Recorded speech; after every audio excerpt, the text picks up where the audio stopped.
Welcome to Good Life Nigeria TV. Labour Party stakeholder in Edo State says cost of governorship form is too expensive in Nigeria. I will let you guys watch the rest of the video and tell me the Nice, like other political parties.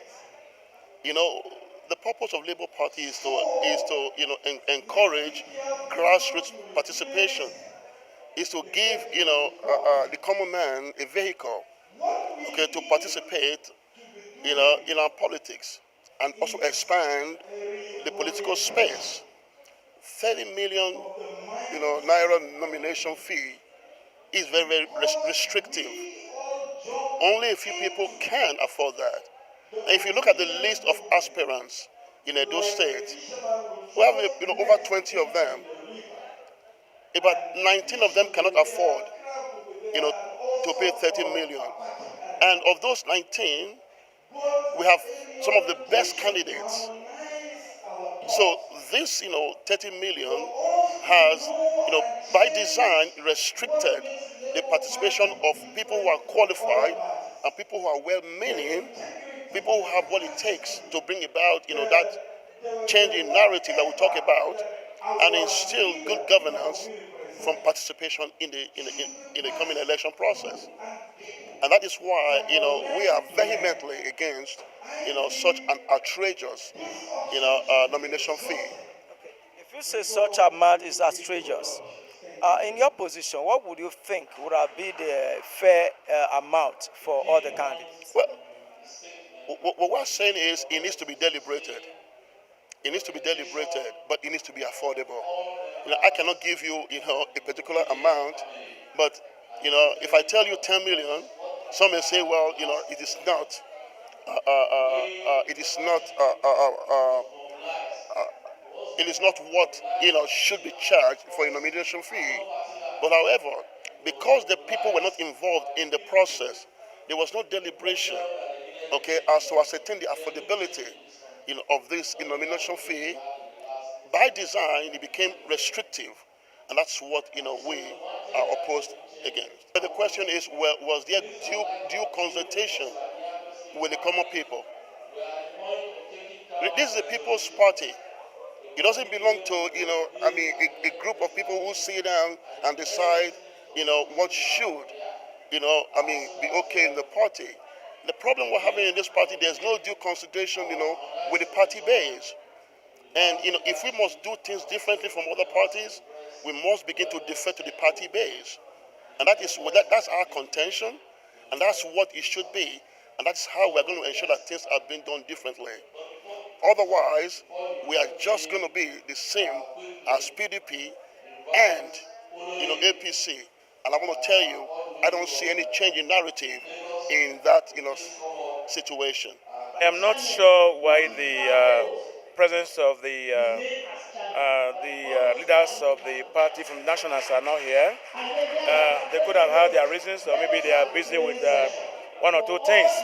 But I think this is a very welcome initiative. And first of all, I want to thank the convener of this interacting section. But when the idea of the 30 million to obtain the form came out, I wrote on various national newspapers, including Vanguard, that the money is very expensive. I also went and cited the Constitution under Section 9, Article 3, that is exploitative, because if we have a right to vote and to be voted for, there should be a level playing field ground. It is not for money bag only, okay? And democracy cannot thrive if we are all not included, because politics is inclusive.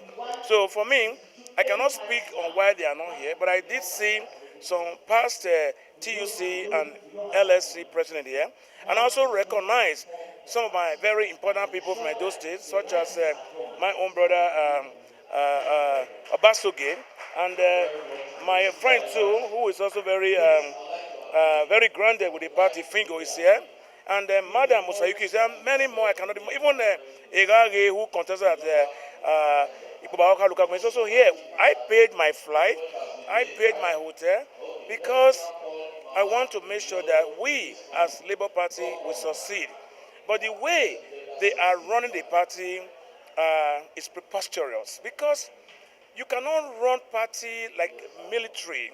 You cannot be dictating. You cannot exclude people when you are going to be, making decision. It's like what happened to Nigeria when we were excluded, when Nigeria were writing their constitution. And that's why I've been talking about, having what you call a referendum. So if Labour Party must succeed, they need to have a referendum, all right, so that we can discuss the way forward, or we can, decide to have our own party. But on the idea of the merger, I think I'm out because if there's a merger today, I will resign from Labour Party because who are we merging with? We're merging with PDP and APC or other disgruntled political party that are putting on this quagmire. So I think I salute the people who organize this symposium meeting, otherwise known as interacting section. Earlier, I didn't finish. My colleagues have spoken about the exorbitant um, forms. I don't even know where the idea about the fact that those who want to be delegates should buy forms came from.